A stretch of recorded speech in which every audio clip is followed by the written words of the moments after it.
আমি তমাল কৃষ্ণ অধিকারী, সেবায়িত মায়ের জগন্নাথ মন্দির। রত্নবেদী থেকে জন্মবেদীতে যাবেন উনি রথযাত্রার দিন, আর উনি আবার উল্টো রথের দিন, উল্টো রথ এবারে পড়েছে 5 জুলাই, আবার উল্টো রথের দিন আবার উনি জন্মবেদী থেকে রত্নবেদীতে ফিরে আসবেন। নিচে নামেন, তখন ওনাকে জড়িয়ে ধরা যায় সোজা রথ আর উল্টো রথে। জগন্নাথ দেবকে স্পর্শ করা যায়। বিভিন্ন মানুষের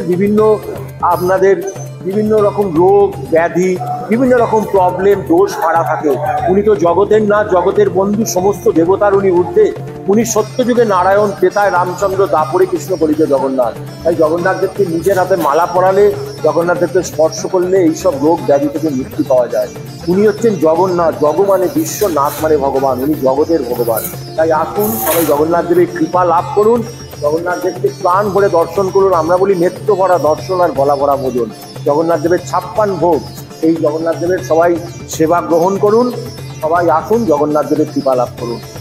এই যে আমাদের রথযাত্রা, এই রথযাত্রার কিছু বিবরণ আপনাদের দিই।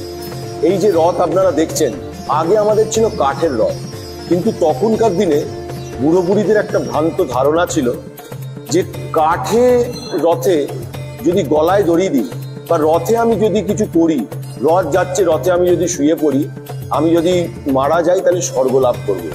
তা বারবার কি হতো, আমাদের রথ চেঞ্জ করতে হতো, কারণ কাঠ তো শোধন করা যায় না।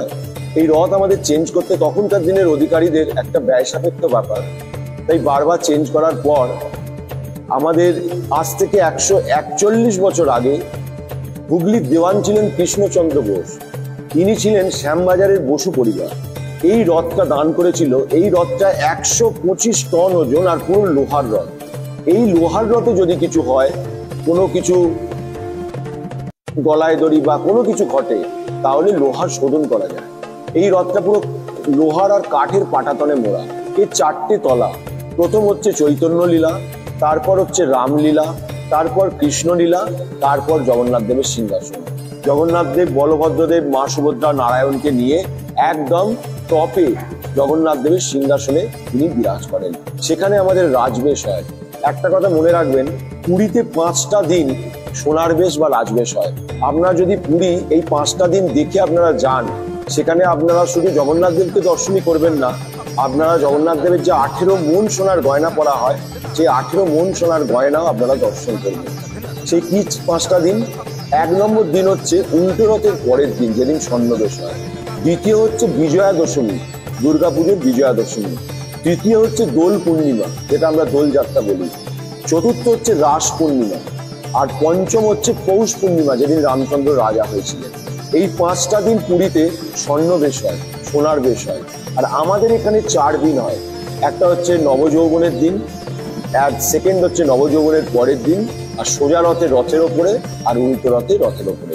ওখানে 5 দিন হয়, এখানে 4 দিন হয়। আমাদের এই যে রথ আপনারা দেখছেন, 125 টন ওজন। এত বড় রথ কিন্তু কোথাও নেই। পুরীতে 3টে রথ। জগন্নাথ দেবের রথের নাম হচ্ছে নন্দী ঘোষ, বলভদ্র দেবের রথের নাম হচ্ছে তালধ্বজ, আর মা সুভদ্রার রথের নাম হচ্ছে দর্পদলন। একটা 45 ফুট, একটা 43 ফুট, একটা 42 ফুট। আর আমাদের এই রথ হচ্ছে 50 ফুট লম্বা। ভারতবর্ষে এত বড় রথ কিন্তু কোথাও নেই। এই 4টে তলা, এরম বড় বড় 2খানা ম্যানিলা রোপ দিয়ে, 100 গাছের ম্যানিলা রোপ দিয়ে টানা হয়। এই রথে তৈরি করেছিল মার্টিন বার্ন কোম্পানি। তখনকার দিনে খরচ হয়েছিল 20,000 টাকা, আজ থেকে 141 বছর আগে। এবার ভেবে নিন আজকে তার আনুমানিক ব্যয় কত হতে পারে। রথের সামনে দেখবেন 2টো বিশাল তামার ঘোড়া আছে। জয় ইঞ্জিনিয়ারিং কোম্পানি ইংল্যান্ডের এই তামার ঘোড়া 2টো তৈরি করেছিলেন। আর একটি সারথি আছে। আর আমাদের এই যে মায়েশের রথ, এই রথ আমাদের একটা বৈশিষ্ট্য আছে, সেটা কোথাও হয় না। রথ যখন চালানো হয়, ঢাক, ঢোল, কাঁসর, ঘন্টা, বিউহল বাজানো হয়। আর রথ যখন থামানো হয়, তখন শূন্যে ফায়ারিং করা হয়। শূন্যে ফায়ারিং করে আমরা বাঁশি বাজাই, শূন্যে ফায়ারিং করে সেই রথ থামানো হয়। এই রথকে টানতে বড় বড় ইঞ্জিনিয়াররা ফেল করে যাবে। এই জিটি রোডের ওপর দিয়ে 125 টন ওজনের রথকে মাসির বাড়ি নিয়ে যাওয়া হয়। মানে এটা তো সবই প্রভুর কৃপা ছাড়া হয় না।